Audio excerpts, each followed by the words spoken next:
میرا نام سکانت چندر ہے. میں مرشید آباد ضلع کا بیلڈنگا سے آیا ہوں. میرا سوال ہے اسلام اور راجنیتی میں کیا فرق ہے؟ مجھے یہ جاننا ہے. ویسے میں جاننا چاہتا ہوں کدھر کھڑے ہیں؟ اتنا بڑا سیلاب ہے انسانوں کا، پورا سمندر ہے. سیکنڈ مائکروفون کدھر ہے؟ ماشاءاللہ ادھر سیکنڈ مائکروفون. جی ہاں، سیکنڈ مائکروفون ادھر ہے نا؟ ہاں. جی ہاں. بھائی صاحب کا سوال ہے کہ وہ جاننا چاہتے اسلام اور راجنیتی میں فرق کیا ہے.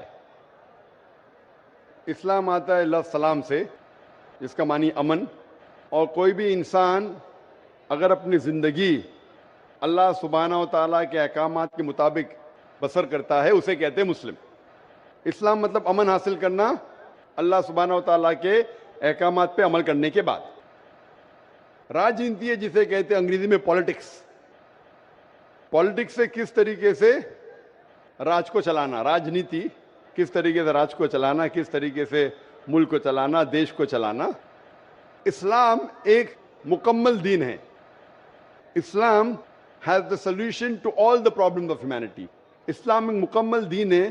وہ صرف کچھ چیزوں کے بارے میں ذکر نہیں کرتا بلکہ مکمل دین ہے جو ایک انسان کو کس طریقے سے زندگی بسر کرنا چاہیے اس دنیا میں اس کے بارے میں ذکر کرتا ہے. یہ پالیٹکس لفظ جو ہے آج کی تاریخ میں پالیٹکس اکثر گندا ہو چکا ہے. تو لوگ جب پالیٹکس بولتے ہیں تو لوگ سمجھتے ہیں یہ گندا شبد ہے، لیکن اسلام میں الحمدللہ کس طریقے سے دیش پہ حکومت کرنا اس کے بارے میں بھی ذکر ہے. آج کی پالیٹکس اور اسلام میں زمین آسمان کا فرق ہے، لیکن اسلام میں پالیٹکس ہے. اسلام مانتا ہے خلافت میں ایک خلیفہ ہوتا ہے، اور وہ خلیفہ جو ساری خلافت میں اونچا درجہ لگتا ہے وہ ڈیسیشن لیتا ہے بیسڈ آن قرآن اینڈ صحیح حدیث. تو قرآن جس طریقے سے ہر ملک کا ایک کانسٹیٹیوشن ہوتا ہے، آخری کانسٹیٹیوشن دنیا کا یہ قرآن از دا ورلڈ کانسٹیٹیوشن. ساری دنیا کا کانسٹیٹیوشن قرآن ہے. کس طریقے سے زندگی کو بسر کرنا چاہیے، کیا چیز فرض ہے، کیا چیز حرام ہے، کیا چیز مباح ہے، اس میں ساری ڈیٹیل ہے. اور اس کی جو تشریح ہے یا تفسیر آپ بولیں گے وہ ہے صحیح حدیث. اللہ کے رسول کی صحیح حدیث، جو اللہ کے رسول نے کہا، جو صحیح حدیث ہے. یہ دونوں کو لے کے اگر آپ ملک یا دنیا کو چلائیں گے تو یہ اسلام کے مطابق چلیں گا اور ہمیشہ انشاءاللہ دنیا میں امن رہیں گا. افسوس کی بات ہے کہ آج دنیا میں ایک بھی ملک نہیں ہے جو میں کہہ سکتا ہوں کہ 100% قرآن اور صحیح حدیث پہ چل رہا ہے.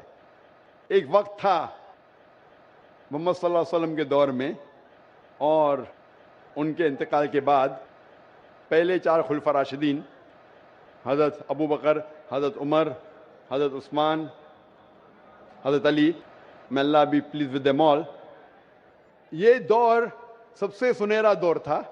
اور صحیح راجنیتی آپ جاننا چاہتے تو ان کو دیکھیے، ان کے دور کو دیکھیے، اللہ کے رسول اور پہلے 4 خلفاء راشدین کے دور. ان میں آپ کو سب سے بہترین مثال ملیں گی کس طریقے سے حکومت کرنا چاہیے. یہ سب سے اچھی مثال ہے. افسوس کی بات ہے کہ ہم مسلمان قرآن اور صحیح حدیث سے دور ہو گئے، اسی لیے ہم پیچھے ہو گئے. انشاءاللہ مسلمان جب قرآن اور صحیح حدیث کے قریب آئیں گے تو انشاءاللہ پھر سے اونچائی پہ آئیں گے. Hope that answers the question.